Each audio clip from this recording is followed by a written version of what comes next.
आज का हमारा टॉपिक है बैंकिंग। तो हम बैंकिंग चैप्टर में डिस्कस करेंगे कि हमारी कंट्री में, हमारी इकोनॉमी में मनी कैसे क्रिएट होती है और मनी और क्रेडिट को कैसे कंट्रोल किया जाता है। इसके साथ साथ हम डिस्कस करेंगे कि आरबीआई क्या है और इसके क्या क्या फंक्शंस है, ये क्या क्या काम करता है, आरबीआई और कमर्शियल बैंक में क्या डिफरेंस है और आरबीआई मॉनेटरी पॉलिसी के इंस्ट्रूमेंट्स क्या क्या हैं। इसके अलावा प्राइमरी एंड सेकेंडरी डिपॉजिट्स क्या है। So let's start. आरबीआई जो है वो हमारी कंट्री का सेंट्रल बैंक है। सो आरबीआई हमारी कंट्री का सबसे बड़ा बैंक है, एपेक्स बैंक है। आरबीआई क्या करता है? आरबीआई हमारी कंट्री में मॉनेटरी को रेगुलेट करता है और एक हेल्दी बैंकिंग सिस्टम को बनाए रखता है। इसके लिए आरबीआई बहुत सारे मॉनेटरी टूल्स यूज़ करता है जो हम आगे डिस्कस करेंगे। सो नाउ आरबीआई के फंक्शंस, आरबीआई क्या क्या काम करता है। Number 1, soul authority for note issuance. So RBI के पास हमारी कंट्री में जितने भी नोट होते हैं उन सबको इशू करने का राइट होता है। सो हमारी कंट्री में जितने भी नोट्स को इशू किया जाता है वो आरबीआई के थ्रू किया जाता है, except rupee 1 rupee note and coins. So 1 rupee note and coins जो होते हैं उन सबको इशू गवर्नमेंट करती है। तो इनको छोड़कर बाकी जितनी भी करेंसी होती है, जितने भी नोट्स होते हैं उन सबको आरबीआई इशू करता है। Now number 2, banker to the central government. So जो आरबीआई है वो हमारी गवर्नमेंट के बैंकर, एजेंट और एक फाइनेंशियल एडवाइज़र की फॉर्म में काम करता है। दैट्स मीन जो गवर्नमेंट के अकाउंट्स होते हैं उन सबको आरबीआई मैनेज करता है, या गवर्नमेंट के बिहाफ पे जितनी भी सिक्योरिटीज़ को सेल या बाय करना होता है, खरीदना या बेचना होता है, वो आरबीआई करता है। और इसके अलावा मनी मार्केट को रेगुलेट करने के लिए जितनी भी पॉलिसीज़ होती हैं उन सबको आरबीआई फ्रेम करता है। तो बेसिकली आरबीआई सेंट्रल गवर्नमेंट के बैंकर की फॉर्म में काम करता है। Number 3, custodian of foreign exchange. That's mean जितनी भी फॉरेन करेंसीज होती है, फॉरेन एक्सचेंज होते हैं, उन सब के साथ आरबीआई डील करता है। जब भी हमारी कंट्री का किसी दूसरी कंट्री के साथ ट्रेड होता है, या दैट मीन कोई फॉरेन ट्रेड होता है या इंटरनेशनल ट्रेड होता है, तो उसकी जो भी पेमेंट होती है, जो भी फॉरेन करेंसीज़ के साथ ट्रेड किया जाता है, फॉरेन ट्रेड किया जाता है फॉरेन करेंसीज़ में, तो उन सबको मेंटेन आरबीआई करता है। सो उन सब का पेमेंट, उन सब का लेन देन जो भी होता है वो आरबीआई करता है। इसलिए आरबीआई को कस्टोडियन ऑफ फॉरेन एक्सचेंज कहा जाता है। इसके अलावा आरबीआई हमारी कंट्री को फाइनेंशियल कह सकते हैं रिसेशन से या शॉक से प्रोटेक्ट करता है। Next, bankers bank. So RBI जो है वो जितने भी कमर्शियल बैंक्स होते हैं उन सब के बैंकर की फॉर्म में काम करता है। जितनी भी कमर्शियल बैंक के डिपॉजिट्स होते हैं उनको एक्सेप्ट करता है, और जब भी कमर्शियल बैंक को लोन चाहिए होता है तो उनको लोन ऑफर करता है। तो बेसिकली उनके बैंकर के फॉर्म में काम करता है।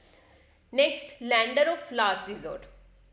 जब भी किसी कमर्शियल बैंक को लोन चाहिए होता है और वो हर तरीके से हर जगह से ट्राई कर चुका होता है लेकिन उसको लोन नहीं मिलता, तो वो लास्ट में आरबीआई के पास जाता है।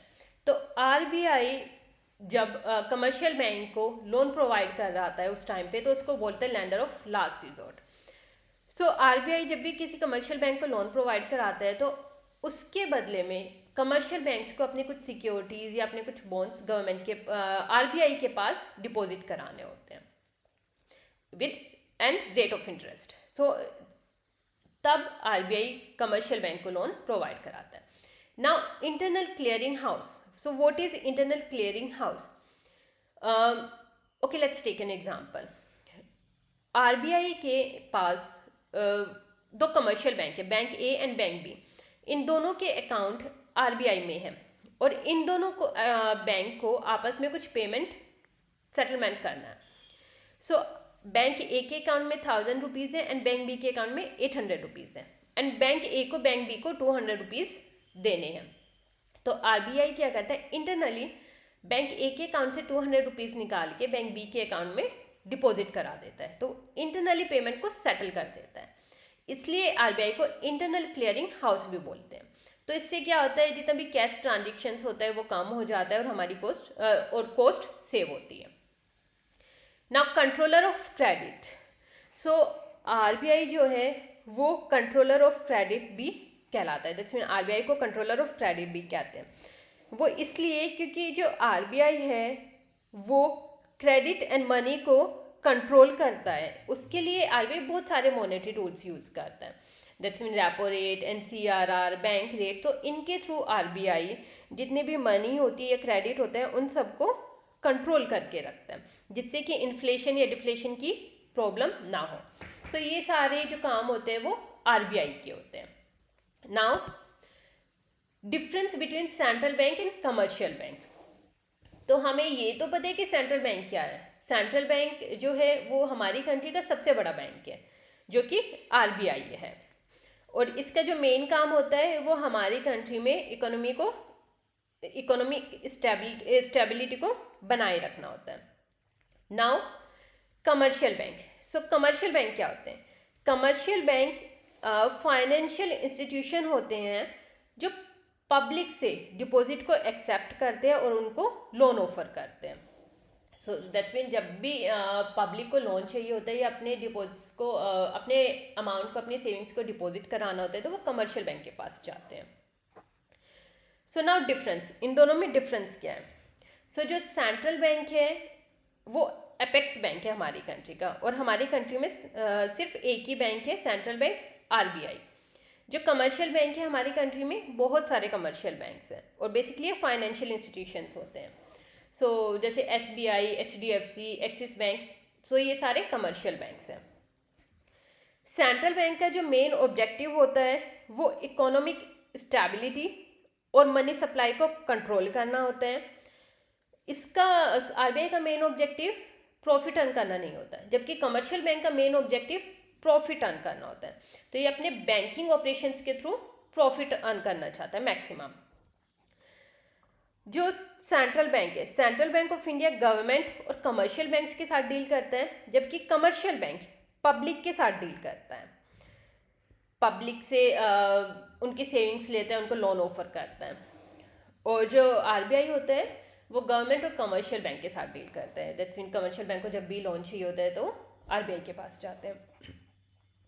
आरबीआई को करेंसी इशू करने का राइट है। बेसिकली वो एक फॉरेक्स अथॉरिटी की तरह काम करता है। ये सब राइट आरबीआई के पास है, जबकि कमर्शियल बैंक के पास ऐसा कोई राइट नहीं है। जो सेंट्रल बैंक ऑफ इंडिया है वो हमारी कंट्री में सिर्फ एक ही है, उसका मेन काम होल बैंकिंग सिस्टम को रेगुलेट करना है। और जबकि कमर्शियल बैंक बहुत सारे हैं और इनका मेन जो ऑब्जेक्टिव है वो मैक्सिमम प्रॉफिट अर्न करना है। सो ये दोनों के बीच डिफरेंस है। बेसिकली क्या है, सेंट्रल बैंक हमारी कंट्री का एक ही है, एपेक्स बैंक है जो रिजर्व बैंक ऑफ इंडिया है, और जबकि कमर्शियल बैंक बहुत सारे हैं, SBI, HDFC, PNB, axis bank. और सेंट्रल बैंक का जो मेन ऑब्जेक्टिव है वो हमारी कंट्री में इकोनॉमिक स्टेबिलिटी लेकर आना है, मनी सप्लाई को कंट्रोल करना है। और जो कमर्शियल बैंक का काम है वो उसका main objective profit, maximum profit earn करना है। सो सेंट्रल बैंक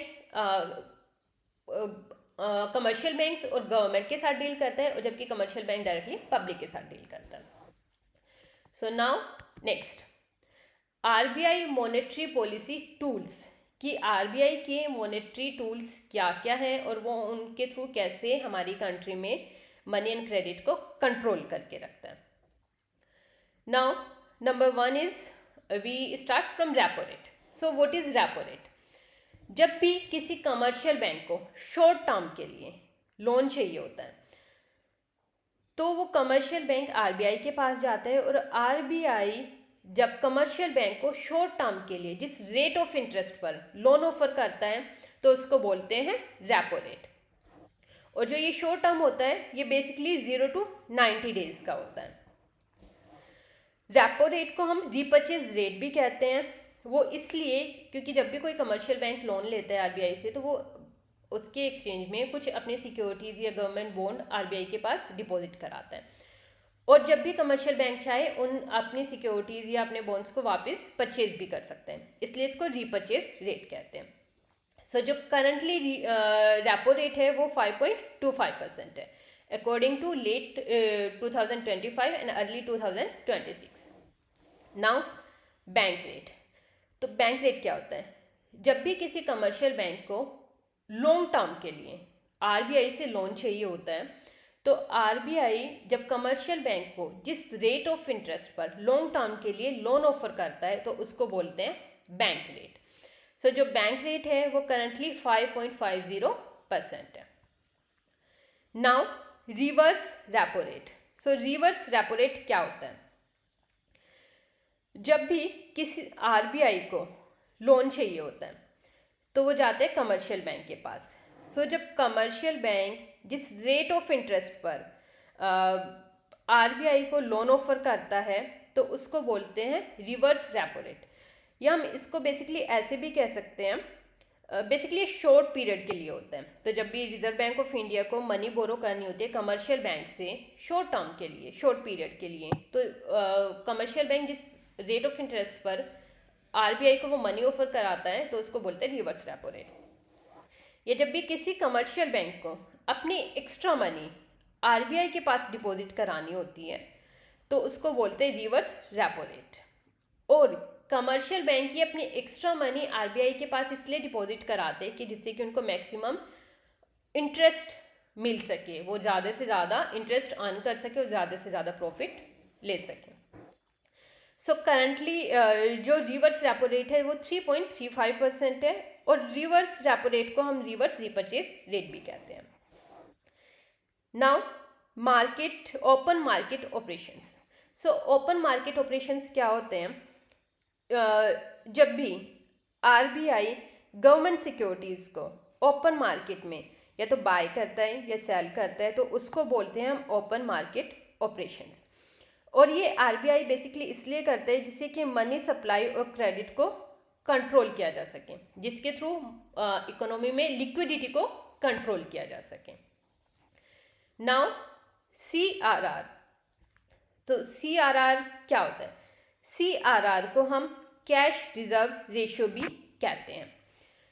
तो जब कमर्शियल बैंक को अपने टोटल डिपॉजिट का एक minimum percentage reserve bank of India के पास कैश के फॉर्म में डिपॉजिट कराना होता है, कैश के फॉर्म में आरबीआई के पास रखना होता है, तो उसको बोलते हैं सीआरआर। और इस अमाउंट को कोई भी कमर्शियल बैंक ना तो लैंडिंग के लिए यूज़ कर सकते हैं और ना ही इन्वेस्टमेंट के लिए। सो बेसिकली जो अभी करंटली सीआरआर है वो 3 to 4% है। नाउ एसएलआर को स्टैट्यूटरी लिक्विडिटी रेशियो भी कहते हैं। सो एसएलआर होता क्या है? जब भी कोई भी कमर्शियल बैंक अपने टोटल डिपॉजिट का एक मिनिमम परसेंटेज लिक्विड एसेट के फॉर्म में, जैसे कि कैश, गोल्ड या गवर्नमेंट सिक्योरिटीज़ के फॉर्म में अपने पास मेंटेन करता है तो उसको बोलते हैं हम एसएलआर। सो एसएलआर जो है वो कमर्शियल बैंक अपने पास मेंटेन करके रखते हैं और जो सीआरआर है वो आरबीआई के पास मेंटेन करके रखते हैं। सो ये दोनों में डिफरेंस है। सीआरआर आरबीआई के पास मेंटेन किया जाता है और एसएलआर कमर्शियल बैंक्स अपने पास मेंटेन करके रखते हैं। सो जो करंटली एसएलआर है वो 18% है। जो सीआरआर या एसएलआर, जो भी बैंक रेट या रेपो रेट या रिवर्स रेपो रेट होते हैं, ये बेसिकली आरबीआई के थ्रू डिसाइड की जाती हैं। आरबीआई डिसाइड करता है यस इतनी परसेंट ये सारी चीज़ें होंगी। सो जो ये टूल्स हैं ये बेसिकली आरबीआई के हम कह सकते हैं कि क्वांटिटेटिव टूल्स हैं।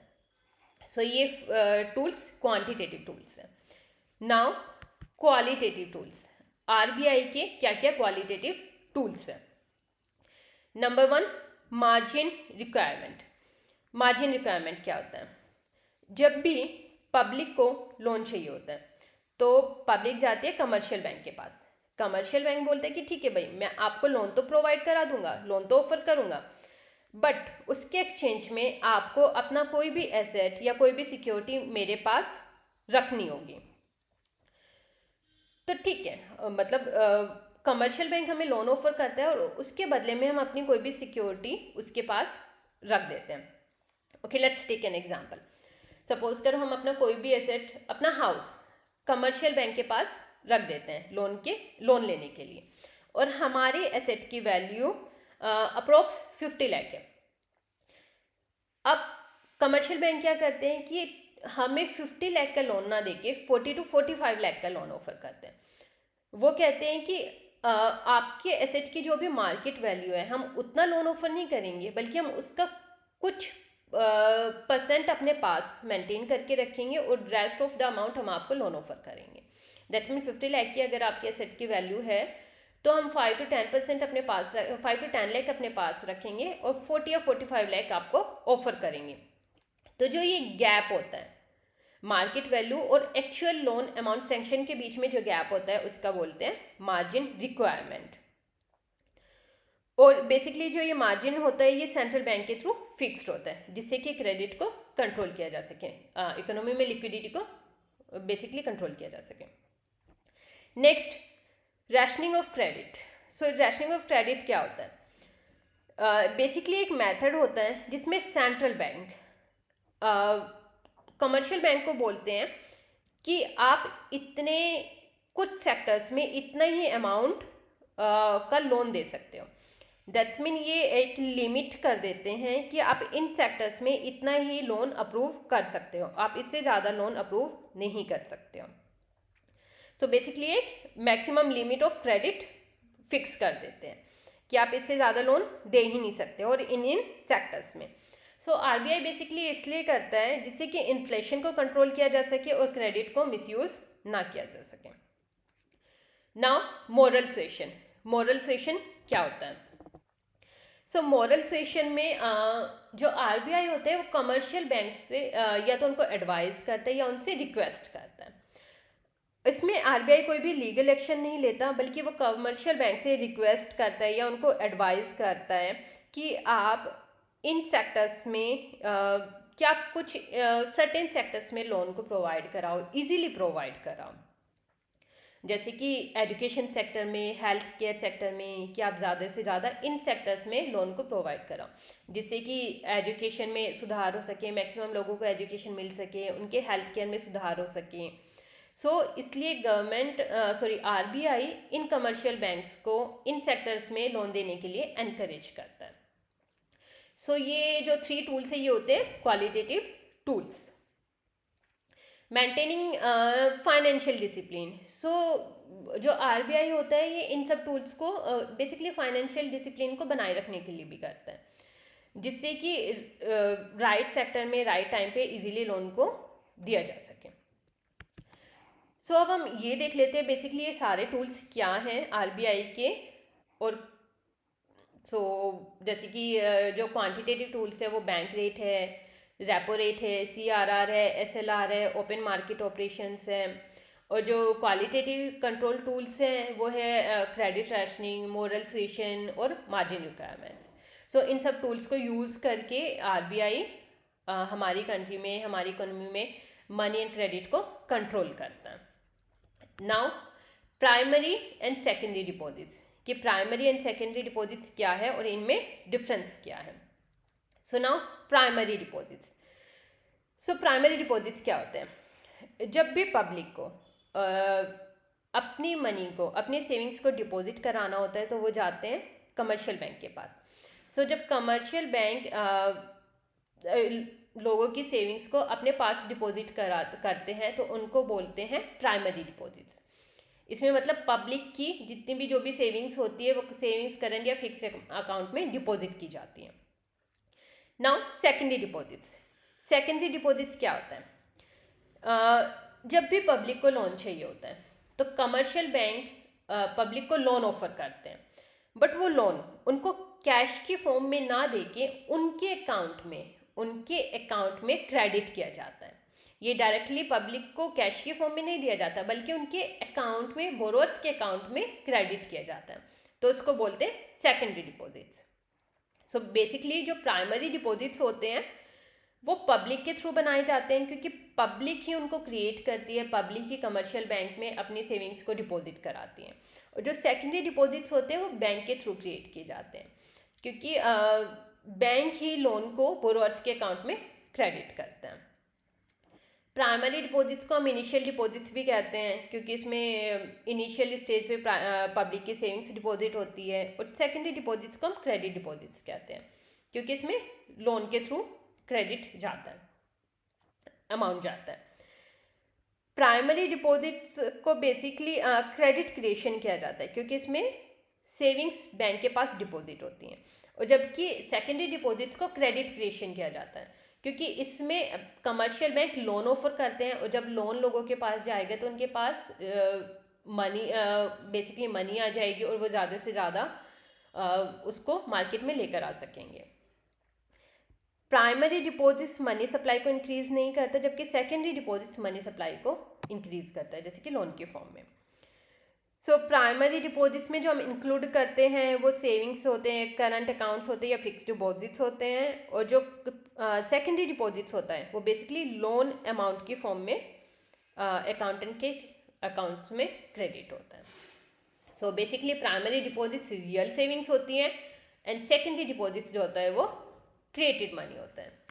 सो ये हमारा कंप्लीट बैंकिंग चैप्टर है। इसमें हमने डिस्कस किया है कि बैंकिंग जो है उसमें हमारी कंट्री की जो इकोनॉमी है उसमें क्रेडिट एंड मनी सप्लाई कैसे कंट्रोल होता है, आरबीआई क्या है, आरबीआई के फंक्शंस क्या है, आरबीआई एंड कमर्शियल बैंक में डिफरेंस क्या है, दोनों के क्या क्या काम है, आरबीआई के क्या क्या मॉनेटरी टूल्स हैं लिक्विडिटी को कंट्रोल करने के लिए, and primary and secondary deposits क्या है। इसके साथ साथ अगर आपको कुछ नोट्स चाहिए, कुछ रिटन नोट्स चाहिए, तो वो इसी के यूट्यूब पर वीडियो में एक लिंक मिल जाएगा, तो आप वहाँ से भी उसको ले सकते हैं।